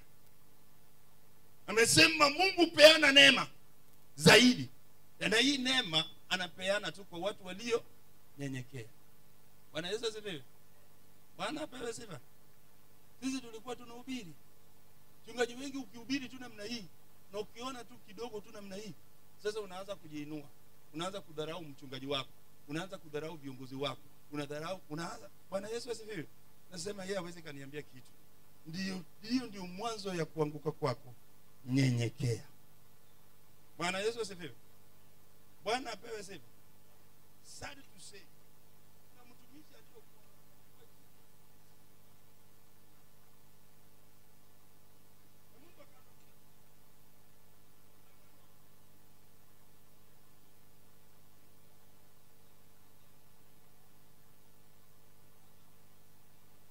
wacha nikwambie, mimi ni mchungaji, lakini wacha nikufundishe. Wengine ni wachungaji, wengine mna aspire kuwa wachungaji. Usifuate mchungaji ambaye amegawanya kanisa. I'm teaching you for the facts. Usifuate. Hata sasa tuko na pastor, hata sasa tuko sana pastor, hata anasema ya kwamba sasa mimi ninagawanya hii kanisa. Haleluya. Hapa tu kugawanya. Mchungaji ulisikia alikuja hapa, tule mmoja yeye alikuja na akaondoka, alienda kuungana na mke wake. Hatukugawanya. Neno mingi lisema. Wengine nasikia walisema ya kwamba pastor alikuja hapa, Pastor Bosco akasimama hapa akamwambia uingie hapa, askofu alisema ya kwamba wewe hapo uingie. Wewe unasifanya ya kwamba hukusikia. Kama mimi nilisikia, wengine yeye ulisikia na umekataa kuniambia. Bwana Yesu asifiwe. Hadi Pastor Bosco akamwambia askofu alisema hapa, sasa wewe urudi. Ulishaka.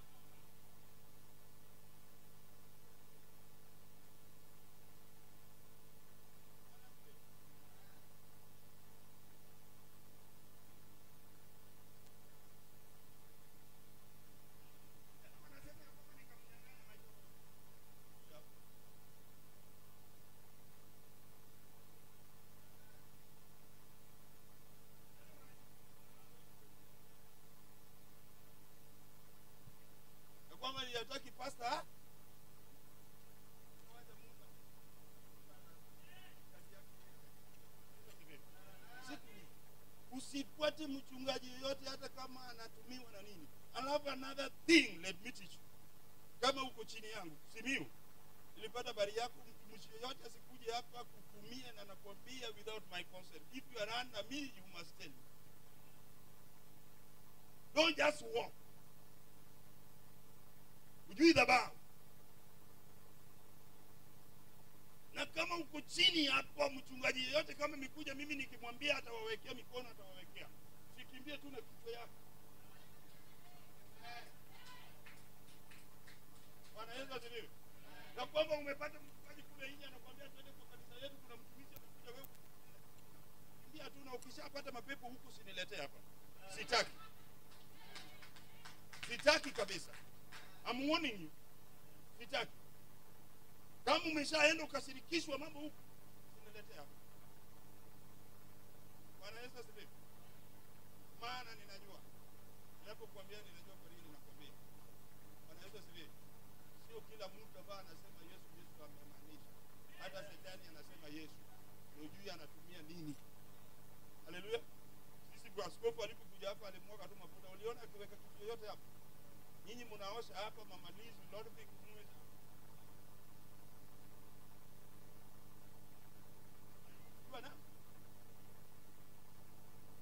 Sasa usiende. Kisha shirikishwa nitakwambia wewe enda maliza huko. Bwana Yesu asifiwe. No and honor. Honor mchungaji wako. Kama hujapiga hatua, ulize pastor kweli nilikuwa nimesema hivi na hivi na hivi. Unaona namna gani? Mungu atakubariki. Kama wewe unajifanyia kwamba wewe sasa pia wewe unaona kiburi imekuingia kwamba unaweza kuwa juu ya haleluya. Enda. Enda. God does not contradict him. Mungu ajipi. Mungu ajipi. Enda na kuombea kwa amani enda. Nini utakuja hapa? Tuambie pastor niombe. Haleluya. Mambo ilipoumana alipokuwa anataka kurudi kwa Mungu.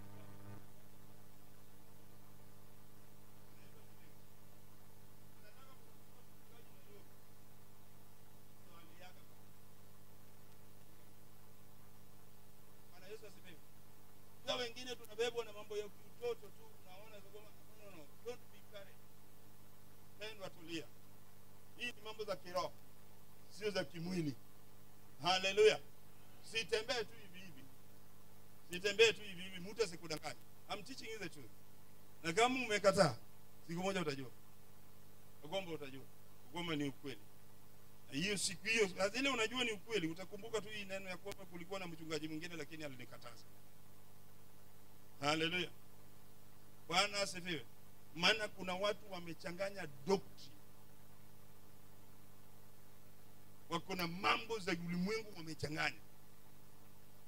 Hekima ya shetani. Na kuruhusu na ulimwengu inakaa naye. Sasa watu wanaona wanafikiri ni Yesu na sio Yesu lakini ni ulimwengu. Sasa wasiojua wanakimbia ukifuata.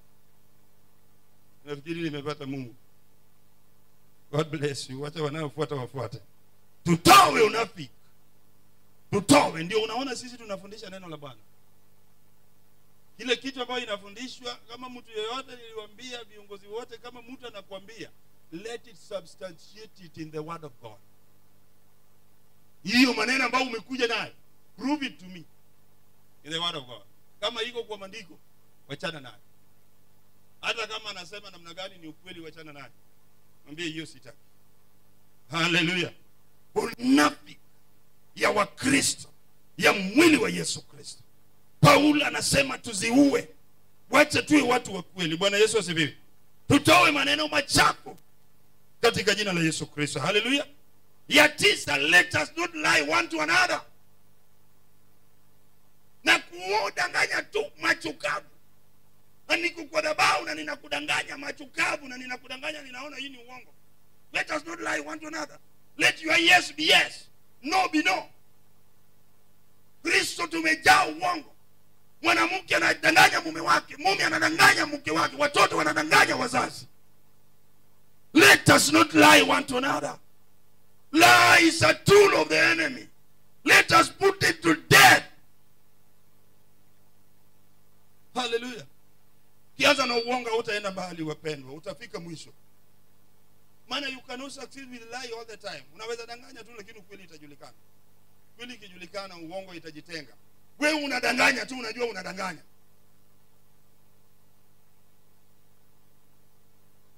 Acha tuache uongo. Tuwe. Sirati, uzinifu, uchafu, machafu, blasphemy, uongo yote. Let us put them to death. Na tuvae nia mpya. Na ufanywa kwa umbo ya Yesu Kristo. Ndipo Bwana atatuinua. Ndipo Bwana atatubariki. Tota anakukaranga tu, anakukaranga tu. Wakati ile the other time nikaongea na watoto wetu ambao wako katika universities na college. Oh baba, tuko katika trip. Tunaenda trip. Tena yeye ndio nimempeleka Chelsea, nimempeleka, anamwambia yule ambao wako nayo AC, pigie baba ya kwamba hii trip ni agent. Wako Nairobi, tunaenda Lamu. Hallelujah. Nataka tu pesa kwa baba, na baba unajua vile anajisota kweli ya kupeleke. Usome, anakusota kweli. Unajua hali ambayo umewacha kule. Wewe unapofika Nairobi na ile dili, sasa unataka kubeba kili ya wale. Sasa unaanza kudanganya mzazi hapa ili ukupatie pesa. Umeanza na uongo, you'll never succeed. Mtu ambaye Mungu anamtumia kuinua mikono unamdanganya, unajilani. Ndipo unaona wengi maisha yetu inang'ang'ana. Tunajiuliza because tumelau tool of the enemy. Lying is not a problem to us. Bwana Yesu asifiwe. Bwana asifiwe. Kaona mchungaji mmoja anafundisha, jamaa mmoja kaweka, mama huyu is very sharp na kuna mpango wa kama. Bwana Yesu asifiwe. Sasa mwingine yuko kwa nyumba. Na mwingine pia amekuja. Adaposikia milango tang tang tang tang tang. Hakipata hivi anaona yule amekuja. Akamwambia huyu, wewe ingia chini uvunguni hapo, ingia katika wardrobe. Ameingiza huyu. Anapotoka hivi na yule anapokuja yule amemkumbatia kweli kabisa na akampatia kisu nono. Baka akili ikapotea network. Kamwambia saa hii nimepata simu, kuna kitu consignment imekuja iko katika, nataka uniende supermarket uninunulie kitu fulani. Ulete. Bwana Yesu asifiwe. Hata nilikuwa sina mtu hapa ambaye wa kutuma. Wewe ndio vile umekuja na hii gari, wewe enda kimbia katika supermarket. Hallelujah. Jamaa anatoka mbio na gari, maana amechanganyikiwa na kisi na kila kitu.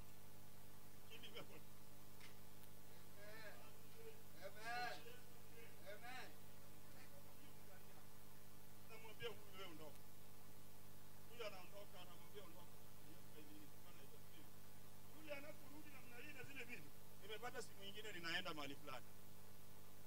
Amewakoroga wanaume wawili, amewachanganya. Bwana Yesu asifiwe. Uongo. Shetani amempatia kima ya hali ya juu. Wanaume mnafikiria kwamba iko sawa, kumbe amewakoroga hapo nyinyi wanaume wawili mpaka mmebaki hujajua ya kwamba wewe umechezewa tu. Uongo. Bwana Yesu asifiwe. Tuache uongo. Mwishowe itafika. Siku moja watakutana. Watakutana. Cheza tu lakini siku moja watakutana. Ndio ngumi. Kama sio ngumi, wale wenye kima ambao wananini watatoroka na watoroke kabisa, baki uanze kushangaa, utawatafuta na wametoroka. Maana ukweli itajulikana na watakuacha. Wote unabaki. Bwana Yesu asifiwe. Ndio sasa Kristo anasema ya kwamba unakuwa I was hearing this young man. Bwana Yesu asifiwe. Itafika mahali sasa utawachezea tu, unafikiria kwamba uko katika itafika mahali watatoroka yote. Sasa kila kitu maombi. Na hiyo ndio sasa unakuja pastor niombee na kufungia. Labda the worst thing ya kwamba ukifika hapo utaki kusema ukweli yale ambayo umetenda. Don't want to be sincere even with yourself and with your God. Wewe unakuja tu umewakoroga namna hiyo, unaona itafika mahali sasa wametoroka yote, sasa unatafuta hata moja, hata yule ambao ulikuwa unaona wewe, wengine unaweza kumwambia wewe takataka, hata wewe ndio ninakusaidia. Takataka, utafika wakati utatafuta hiyo takataka. Na takataka amegeuka mgongo, ameenda kabisa. Kila sasa pastor niombe. Kanisa unafunga. Kila kitu kiona katika Facebook na inaisha na Yesu. Unaanza na Yesu, inaisha na Yesu. Kila kitu, lakini wakati hiyo likes iko 100, 100, 1000, hakuna hata Yesu. Lakini itafika mahali sasa zimeshuka. Sasa everything in the name of Jesus Christ. Be careful. Na mtu anasaidiwa. Let us put them to death. Na tutoe laziness. Na tutoe kutaka mambo ya rahisi. Hakuna cha rahisi. Hakuna cha rahisi. Humble yourself. Bwana Yesu asifiwe. Ndio wengine wanasema tu Daudi. Hallelujah. Like vile huyu kijana amepakwa mafuta na anatoka tu na hiyo mafuta na tena mbele ya ndugu zake na anarudi tu kwa ile kazi yake ile chafu ya kuchunga kondoo. Wengine tanguliaribiwa tabibiwa hapa kwamba utainuliwa. Kiburi imekuingia. Hakuna kitu unaniambia mimi ni kiongozi. Hallelujah. Ulipoja uweze kaambia Daudi anatoka. Anangoja 17 more years. Anarudi tu kwa ile kazi chafu ya kuchunga kondoo. Lakini amepakwa mafuta. Anaenda kutafuta uongozi na magoti katika nyika. Wewe ulipopakwa mafuta ukatabiriwa, hata uambiwe pastor anakuambia kuja kwa morning glory. Morning glory hiyo sio yangu. Hiyo sio yangu. Alafu unataka udominate. Wapendwa, Mungu atusaidie. Mungu atusaidie. Hallelujah. Bwana asifiwe. Bwana Yesu asifiwe. Ungejua wale ambao wataki uinuliwe vile wanafanya, ungeketi hata ukae namna hiyo. Ungekaa vile umekaa relax namna hiyo. Ugombo unafikiri Mungu. Daudi alipigana na mataifa na alipakwa na Mungu, alikuwa na yeye na Mungu akasema man after my own heart. Na mataifa. Wewe unataka hata kupambana. Mataifa hizi zinaonyesha nini? Mapepo ambao zataki kwamba umiliki hiyo maliki. Lakini wewe unataka kuja kwa maombi. Wewe unataka kuja kwa mafundisho. Wewe tukuambie hata nini? Vijana wako hapa na Bible study. Wewe utaki. Wazee wako hapa, wewe utaki. Mama wako hapa, wewe utaki. Sasa unatakaje? Bwana Yesu asifiwe. Naona vile ni ngumu. Huko ukianza kuomba unalaumu Mungu. Kabla hujajilaumu Mungu jilaumu. Hallelujah. Nyenyekea. Hallelujah. Na Kristo akamaliza usiangalie inayoonekana. Unajua hiyo somo ni ngumu sana. Na ameguza tu. Piga hiyo picha. Angalia Musa. Wangapi wanajua Musa? Huku palace. Na amelelewa katika palace. Na huku ni jangwa. Usiangalie inayoonekana. Angeangalia palace. Wengine wengi tumekosa mambo mengi maana saa zote tunaona tu palace. Niwache hii palace, niwache hii raha, niwache hii macho yako unaona niwache hii. Alafu unaniambia pastor niende katika hii jangwa ambayo iko mchanga tupo. Musa hakuangalia inayoonekana. Yo wa Korintho. Macho yake ilipita hiyo lakini macho yake aliona nchi ya Kanaani. Wengi tumekosa mambo mengi maana tumeangalia palace na tumekosa kuona nchi ya Kanaani. Nchi ya Kanaani itakufanya uache mambo mengi, uache marafiki mengi, uache watu wengine, useme I'm ready to pay the sacrifice. Hata kama ni jangwa, nitaomba Mungu katika hii jangwa atabadilisha iwe misitu. Hallelujah. Utaona baraka za Bwana. Kama umebarikiwa sema amina. Kama umebarikiwa sema amina. Hallelujah. Wangapi wanasema leo tunaua yote? Hallelujah. Mali umeketi hapo umejua yako. Mimi pia ninajua yangu. Hebu semezana na Bwana, mwambie Bwana nisamehe. Kwanza leo umejua yako ambao hujaua, ambao bado yuko hai. Ukisikia tu hii unatoka mbio unasema wacha niende nitimize hii mwanzo. Hallelujah. Yeye wako na tamaa ya ulevi. Bwana Yesu asifiwe. Mbaki ugonge kidogo. Ugonge kidogo. Bwana Yesu asifiwe. Yesu pia alisema wine. Hapana. Paulo anasema ya kwamba usilewe na viinyo. Bwana Yesu asifiwe. Hakuna hiyo hapa sasa, hakuna. Kwa Yesu hakuna hiyo. Bwana Yesu asifiwe. Sasa wewe jisemee katika jina la Yesu Kristo. Hebu piga inamisha kichwa yako. Sema na Bwana kwa dakika 2. Hallelujah. Umejua yako. Ili neema ikashuke. Wengine kiburi imetuzuia mambo mengi. Leo vijana wametuhubiria. Amenena na maisha yetu. Katika jina la Yesu. Zungumza tu na Bwana, zungumza tu na Bwana. Hiyo kitu ambayo imekulimit mara mingi, imekulimit. Wengine tuko na kiburi, kujionyesha. Wewe uelezeki. Unajua? Katika jina la Yesu. tamaa mbaya, nasa, usherati, maneno machafu, usengenyaji, hasira na ghadhabu. Haleluya. Ingine uongo. Katika jina la Yesu, katika jina la Yesu, kataa roho ya uongo, kataa roho ya usherati, kataa roho ya unafiki, kataa roho ya usengenyaji, kataa. Uwa vile yeye Mungu alimwambia Sauli aenda uwe Wameleki. Hao ndio Wameleki, waue wote, siache hata watoto wao, usiwaonie huruma, watakuja kukuhanda baadaye. Katika jina la Yesu Kristo. Jehova, tunasema ni asante. Asante kwa neno lako, asante Bwana kwa yale umeachilia. Bariki Jehova mnenaji Bwana, bariki Jehova kiongozi wa ibada, bariki vijana Bwana, umesema na maisha yetu Bwana. Jehova, leo tunaua yote ambayo Jehova tumekuwa Bwana bado inaishi, umesema tuue Jehova. Tunaua Bwana ili tufanye na nia mpya, nia ambayo inafanywa kwa ajili ya utukufu wa jina lako. Ni katika jina la Yesu Kristo tunaomba na tutakuamini. Na sote tuseme? Na sote tuseme? Haleluya. Sasa kuanzia leo umesamehewa. Haleluya. Usiende katika hiyo njia tena. Bwana Yesu asifiwe. Usiende tena. Kama umebarikiwa, uko katika mwisho wa mwezi, leo chukue bahasha yako fungu. Tolee Bwana fungu lako. Haleluya. Leo chukue bahasha yako fungu. Hapa ndio shetani anatuweka na uongo. Bwana Yesu asifiwe. Unadanganya tu live kwamba mimi sijapata na Bwana amekubariki naye.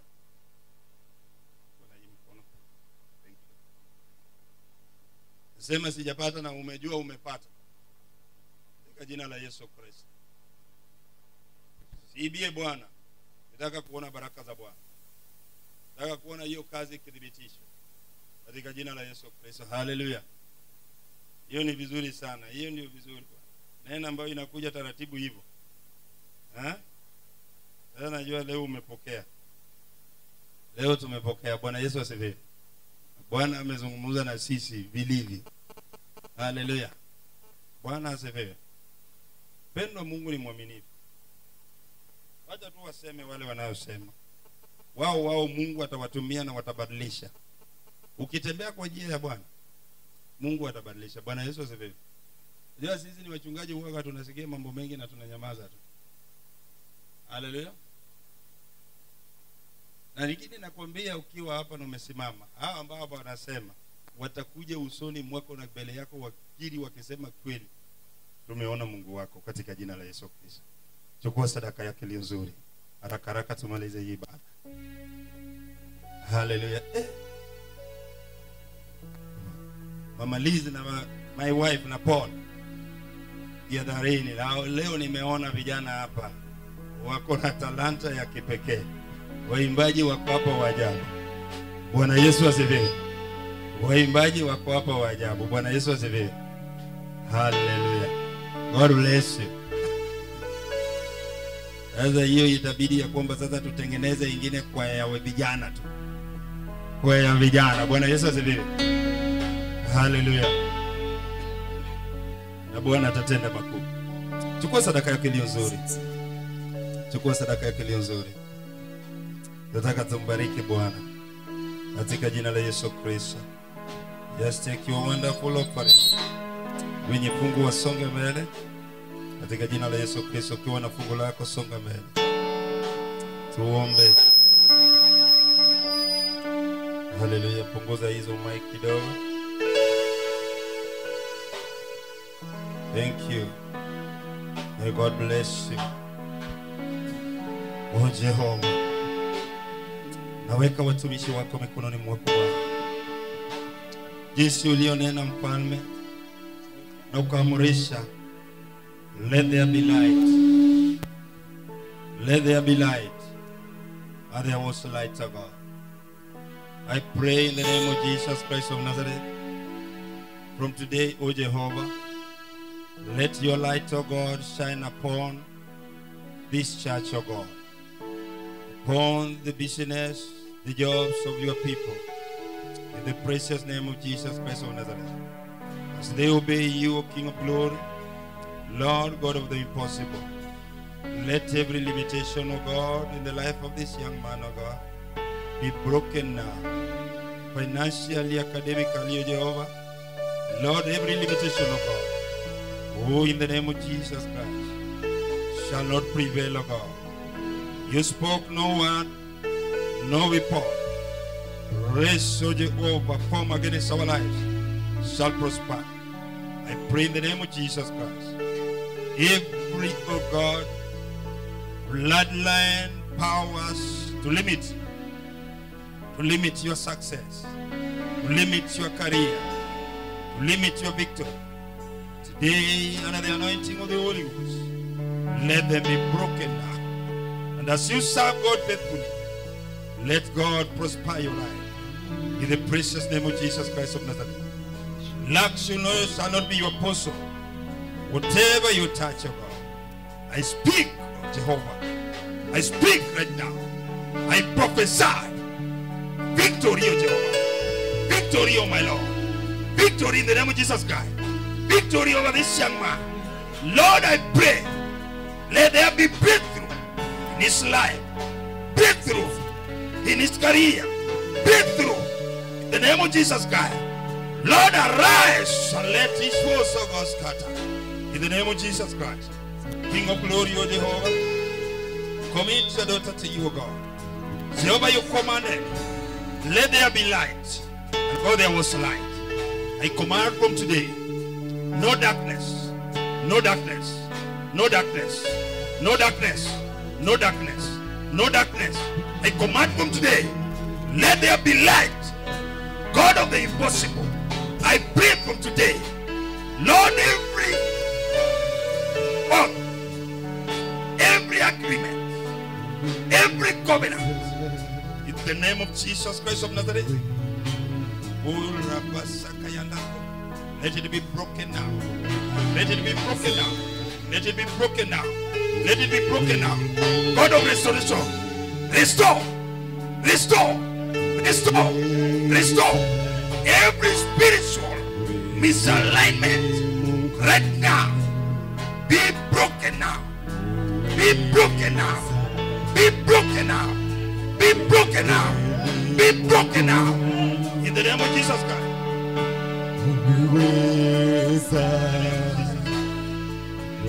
Wewe ni Mungu.